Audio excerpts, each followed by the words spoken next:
President Aquino reiterates government's commitment to help rebuild the lives of victims of Typhoon Pablo in Mindanao. We'll have the full story from Rocky Ignacio. The Aquino administration renewed its commitment to help areas devastated by Typhoon Pablo in Mindanao. Speaking at the 26th annual Bulong-Pulungan Christmas party, the president assured affected families that the government is doing its best to help stricken communities back to their normal lives. At present, more than 1,000 people were confirmed dead because of Pablo. Hindi ko nga po naiwasang isipin, paano kaya nila ang darating na Pasko?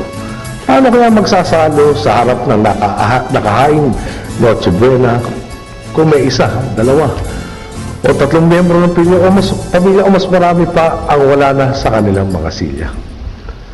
Sa halip po ng panghinaan ng loob, lalo lamang pong pinatitibay ng pagsubok na ito ang paninindigan nating iangat at pagbutihin ang kalagayan ng ating pong mga kababayan. Puspusan po ang naging paghahanda at pagtugon natin sa sakuna mula sa pagbabantay sa lagay ng panahon hanggang sa maagang pagpuposisyon ng ating mga assets at resources hanggang sa relief at rescue operations na ating ginagawa hanggang sa kasalukuyan. Nagsimula na rin po ang proseso sa pagsasaayos ng mga napinsalang infrastruktura at ang paghahanap ng mga talagang ligtas na lugar na maaaring tirhan ng ating mga kababayan.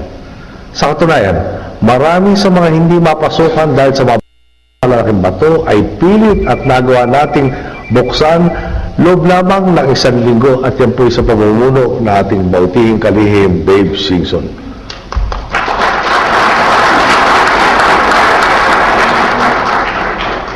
Nagtataas lang po ng kaprasong bangko. 2 araw ho nung lumipas, may mga tulay na nasira. Nagawa na ng paraan para matiwiran, bagamat iba ho ay kailangan talagang panahon para mapalitan ng disenyo mas matibay sa anuman darating. Pero pilit mong binubuksan lahat yan. Kumpiyansa rin po tayong pagdating ng bagong taon. Manunumbalik na ang liwanag sa mga kabahayan na nawalan ng kuryente. The president called on the Filipinos to promote volunteerism this Christmas season, particularly in the areas devastated by Pablo. President Aquino also recognized media's participation to extend immediate assistance for the victims. Donation amounting to more than 200,000 pesos was formally turned over to the DSW. Nananawagan pa rin po sa sambayan ng Pilipino. Sa panahon ng paghati at pagdurusa, kailangan pong iparamdam natin sa ating mga kababayan doon ang pagpamalasakit at pagkalinga. Sa kabila ng pagkasawi, hinihiling sa ating magbuklod at makiisa sa mga nawalan ng pag-asa. Inaasahan tayong tumulong sa tunay na nangangailangan. Patunay po ang araw na ito sa pakikiisa sa tuwidadaan ng mga kasamahan natin sa media. Kaya naman sa ngalan ng mga kapatid nating makatatanggap ng hatid ng tulong, taos-puso po ako nagpapasalamat sa mga patungod ng Manila Bulletin at sa mga opisyal ng Bulong-Pulungan. During the occasion, the president was recognized as this year's People's Choice Award. Taos-puso din po ako nagpapasalamat sa ginawad ninyo sa aking People's Choice Award.